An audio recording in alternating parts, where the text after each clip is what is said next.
उत्तर प्रदेश में अब राजनीति का एक अहम पहलू बन चुका है एनकाउंटर। बुलडोजर को जिस तरीके से सुप्रीम कोर्ट ने धराशायी किया, उसके बाद अब एनकाउंटर का मुद्दा बहुत अहम हो गया है और एनकाउंटर के साथ जातिवाद की एक अलग जमीन तैयार कर दी गई है। इस जमीन के बीच अब राजपूत, यादव और पीडीए का जो कॉन्सेप्ट है, उसके साथ साथ तो हमें पता ही है माइनॉरिटी का जो कॉन्सेप्ट है वो सीधे सीधे अब राजनीति का अहम मुद्दा बन गया है। सुल्तानपुर रॉबरी केस में, सुल्तानपुर के लूट के केस में हमें पता है कि जिस तरीके से मंगेश यादव एनकाउंटर को लेकर जितना बड़ा बवाल मचा था, अखिलेश यादव ने जिस तरीके से योगी सरकार को घेरा था, उसका एक और आउटकम आया है और वो है अनुज प्रताप सिंह एनकाउंटर।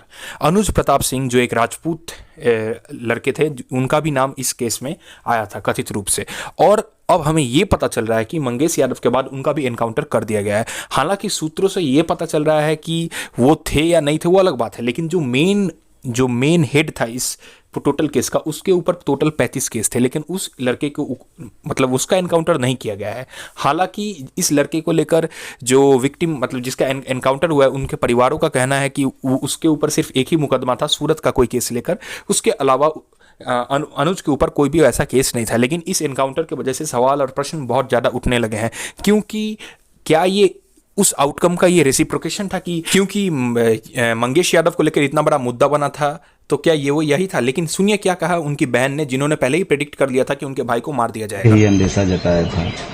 क्या कहना चाहती हैं? सर, हम यही कहना चाहते हैं कि पुलिस की वर्दी दी गई है तो उसका गलत फायदा न उठाएं।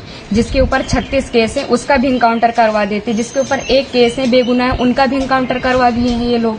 अगर इसमें 15 लोग शामिल हैं, 14 लोग शामिल हैं, तो सबका इनकाउंटर होना चाहिए।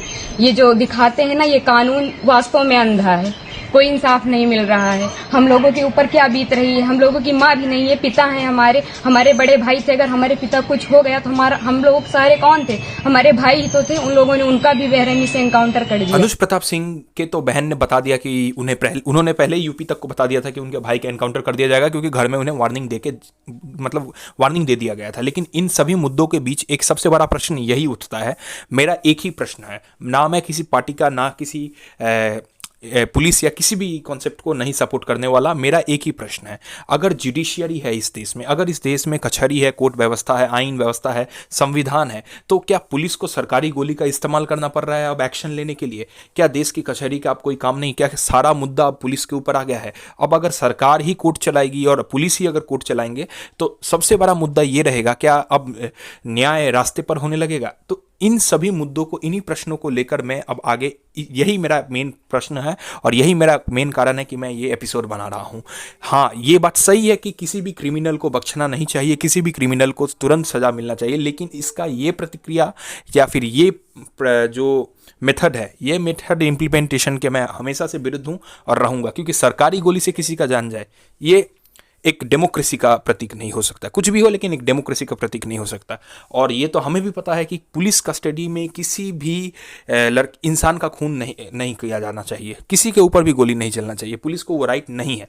अब इन सभी मुद्दों के साथ अब अखिलेश यादव सीधे सीधे टारगेट कर रहे हैं योगी सरकार को। उनका यही कहना है कि ये स्पेशल टास्क फोर्स है, वो है स्पेशल ठाकुर फोर्स, क्योंकि यहाँ पर most of the officers Thakur बिरादरी के हैं। और मैंने इसके ऊपर एक एपिसोड भी बनाया, मैंने मंगेश यादव के ऊपर भी एक एपिसोड बनाया, तो आप मेरे चैनल पर जाके वो देख सकते हैं।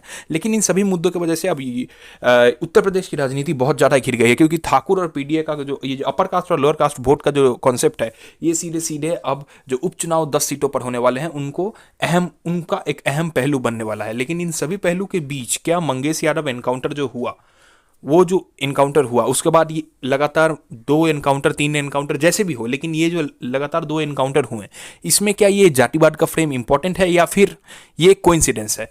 इन सभी प्रश्नों के उत्तर हमें तभी मिलेंगे जब इसके ऊपर एक स्ट्रॉन्ग इन्वेस्टिगेशन टीम होगा।